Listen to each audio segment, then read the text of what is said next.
Update. Am I the a-hole for divorcing during my husband's mental health crisis? Original post. Me, 38 female, and husband, 38 male, married since 2009, and we have a preteen daughter. Last 3 years have been really tough on us because of my husband's bad working conditions that started to affect his mental health. I noticed signs of burnout and depression and brought up these concerns regularly to him. He was very dismissive and refused to see his situation and refused therapy. He started becoming distant and often isolated himself and was regularly butting heads with our daughter. He eventually told me that he had met a woman at work. Their relationship was not, according to him, physical, but he was in love with her and felt that she was his soulmate and best friend. He said he was very sorry and that he could not decide which woman he would ultimately be happiest with. He spoke out about this at home whilst I was having the toughest time of my life, and I cried alone over my dreams and plans, everything we had together.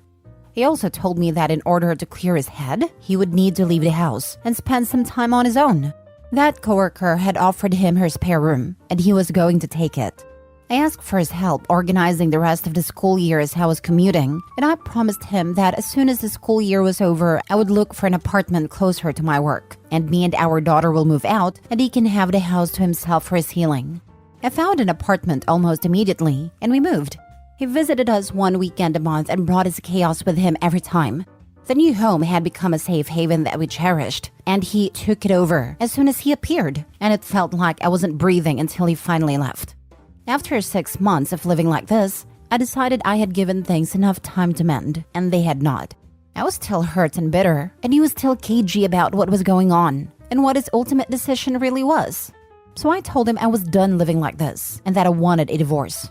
He absolutely lost his mind and left, and drove back to our old house in the middle of the night just to get away from me. A week later, he told me the coworker is pregnant, and he was angry that I didn't want to even try to fix our marriage. Since then, he has gotten increasingly more hostile and accusatory in his communication with me. He blames me for breaking up the marriage and abandoning him during his crisis. He says he was not himself and has no idea why he did the things he did, but that I was the one who left. He claims I was no help when he needed me and that I had clearly mentally abandoned our relationship long before, more than 3 years prior. He tells me I'm cold and calculating and clearly not the person he thought I was. I understand that he is not well and he finally did go to therapy. I explained a lot of his actions with that in mind at first. So am I the a-hole he claims I have become, taking his daughter away and leaving? Now for the top comments before reading the update. Are you kidding me? The only mistake you made was letting him stay at your apartment every weekend, not the a-hole. What a prick he is. Yes, the husband is making excuses for his bad behavior. He wanted his cake and eat it too. OP, you and your daughter deserve better. You need to model for your daughter how to set boundaries in relationships.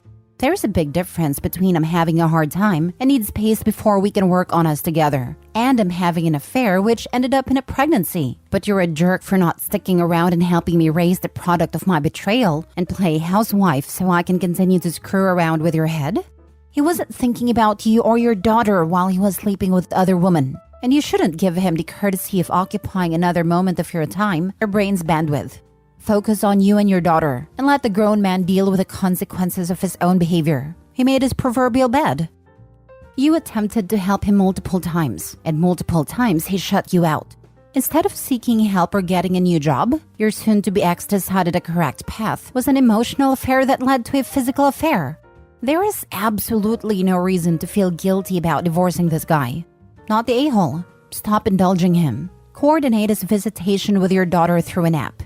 Do not discuss anything else. Keep all communication written.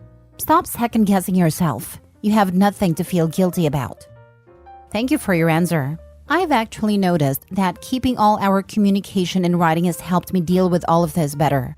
I feel like my thoughts stay more structured, and I can choose to respond or not respond depending if I feel too insulted or triggered in the moment. Helps me keep civil. I personally feel like I really tried my best to help him, and I was truly devoted and very much still in love. But he sees it very differently, and it's hard for me to reconcile between those two completely different stories. That guy moved in with his affair partner, impregnated her, and now complains that you are breaking up your marriage? He is delusional. Please remind him his actions started this whole ball rolling. And if he claims his mental health made him, just quote Pete Davidson to him. Being mentally ill is not an excuse to act like a jackass. It may be a reason, but it's not an excuse. He is still responsible for his own actions, especially since he refused all help in dealing with his issues. Lol, so you are supposed to put up with him fooling around on you because it's good for his mental health? Is he actually a cartoon villain? Because that crap is unhinged. Now for the update. I wanted to write an update since my post seemed to raise some questions. And also to thank you for your engagement on the post. It has meant a lot to me. You have given me good advice, some really good things to think about, and some tough love and criticism I surely needed. Thank you so much. The divorce is in process, and I have not seen him in person for some 4 months at this point. He mostly keeps radio silence until it seems he has to unload some hurt on me. I've kept my contact to him to a minimum, only ever messaging him in things regarding our daughter or requesting him to react to official paperwork or to his electricity bills that I've transferred to him. Due to the circumstances in which we started this separation originally, I paid most of his living expenses, mainly since I have a steady job and get paid double his salary. He is still very much incapacitated by his mental health issues, and I wanted to alleviate some of the practical matters for him. Not that we are pulling everything apart, he has been, maybe purposefully, making this into a very slow and frustrating process. Currently, I still pay for his electricity, and he reimburses those bills for me at the end of each month. But sometimes he needs encouraging. Usually this leads to him messaging me all day, usually complains in how I'm now raising our daughter, now that I have made him obsolete, his words. Telling me to get a new dad to help me with a job as soon as possible. He seems to try very hard to push my buttons by saying things like, "It must be very hard for you to send your daughter to someone who you loathe and hate so much." And if I make the mistake of losing my temper, even for one curse word, he will turn immediately and tells me to calm down, stop spitting acid, and maybe we should continue our discussion when I'm not so wound up. I have mainly chosen to not engage in these conversations if when they start going off the rails. I have all of his outbursts in writing. I'm also currently under the impression that a coworker is not interested in a relationship with him anymore. And all of those who ask, yes, the baby is his by his own admission. He still has not told our daughter about any of it, and I have chosen to give him an ultimatum on the matter. I will bring it up one more time when we have our official meeting with our child welfare officer next month, which is the official route where we live. And if he still refuses, I will take it upon myself to tell our daughter the truth. So many of you have encouraged me to do this for her sake and for the sake of our relationship, and I thank you for sharing your experiences with me. I have also contacted her school therapist and the curator and informed them of the issues she's facing now and the ones still to come. I'm hoping they will offer her some scheduled help, since I know she is shy in telling me everything.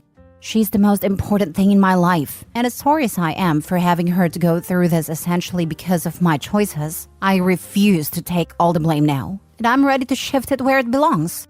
Personally, I'm a much happier person these days. I feel bursts of gratefulness and true happiness these days, just by watching her eat her dinner and talk to me about her day at the dinner table in our clean and peaceful home. Even my houseplants are thriving, as silly as it sounds. I have finally opened up about all of this to some of my friends and my siblings, and they have all been super supportive. And my siblings were clearly shocked, but both did bring up that they are somehow not surprised it all went this way. They seem to have seen things a bit more clearly from afar, just like this community did. Thank you from the bottom of my heart. I feel like my daughter and I are going to be just fine in the end. Stop paying the electricity bill. Stop being sympathetic or empathetic with him. Do not engage. You need to do this for yourself. You owe that to yourself. My friends have also told me to just drop the electricity contract for my plan and have him figure it out. Logically, I know it takes one call for him to make a new contract. He gives me excuses I know are false, but since I also know how passive his mental health issues have made him and how insurmountable small things can become, I find it so difficult to do this and go back on my word. There is also the fear how making our current bad relationship even worse will inevitably reflect on our daughter and getting through all the legalities.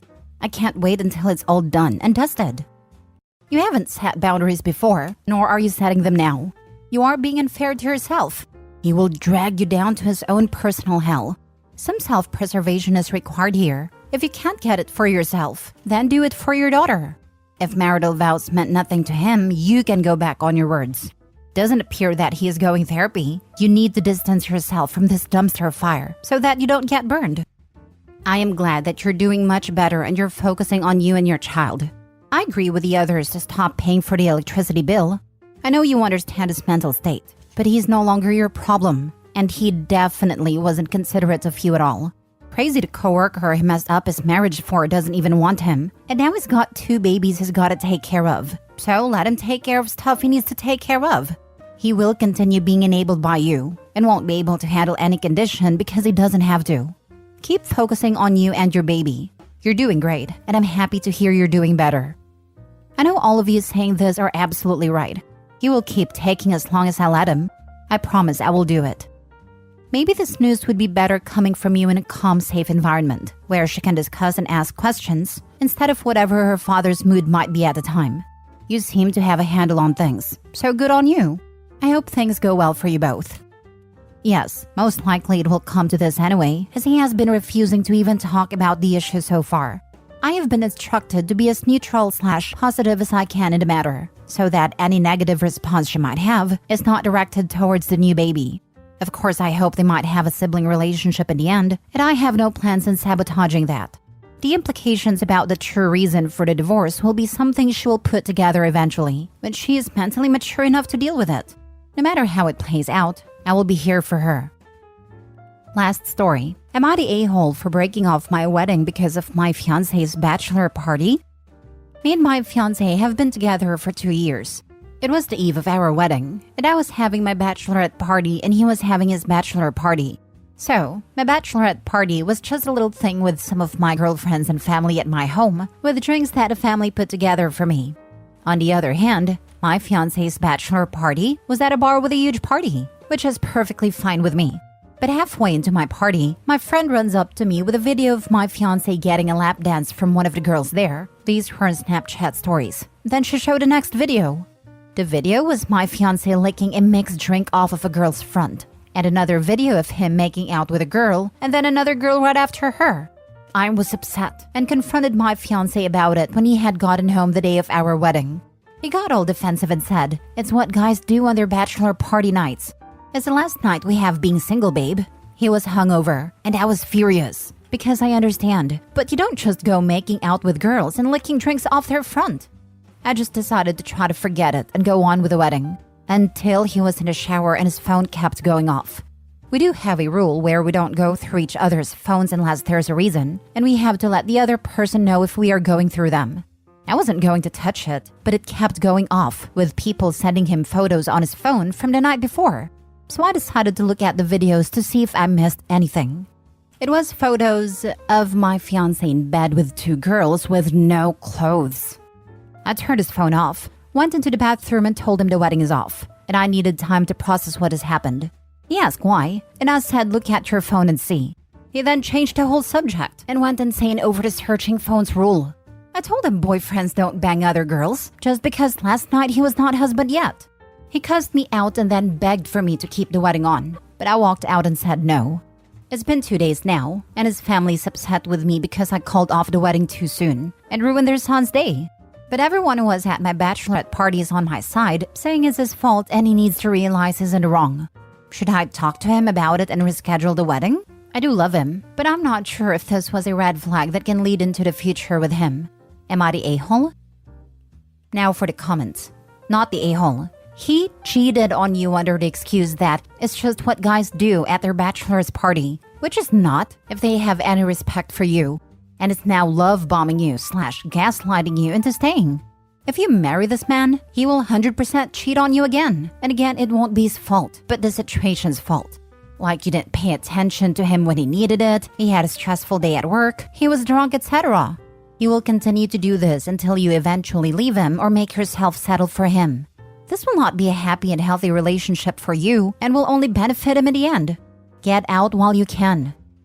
The whole culture behind this type of bachelor/bachelorette party is honestly kind of toxic.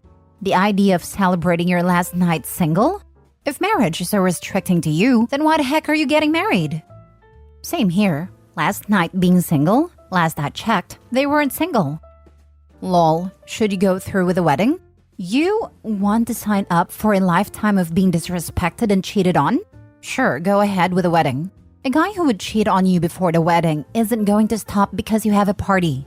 It wasn't his last night to be with someone else. His last night to be with someone else was when he committed to you. The wedding is irrelevant. Yep. 1. He would not have been okay with her doing some rando during her bachelorette. Guaranteed. 2. He would have excuses for everything. You were on your period, had a flu, pregnant, just gave birth, etc. 3. Not all guys do this crap. You have to decide what you are comfortable with. Me? I have 2 major hard limits. No hard drugs, no cheating of any kind. That includes intent, verbal, emotional, online, etc. Whether the intent or motivation is sexual completion or emotional fulfillment from another actual human, it's cheating. No ifs, ands, or buts. Petty little me would have compiled all the pictures and videos into one long video, have your dad walk you down the aisle, then before the minister starts the service, turn around to the congregation and say that you'd like to play a short video from the bachelor party. At the end of the video, after everyone has seen him having his 3-way and his reputation is in tatters, then announce the wedding is off. Then go through with the reception to celebrate having dodged a bullet. Edit/update. I've thought about it and read the comments. I'm going to have a talk with him to move his things out of the house, because I'm the one who bought and pays the bills on it. I don't want him in my life, and the comments made me realize it was a huge mistake to even think of putting the wedding back on. Thank you.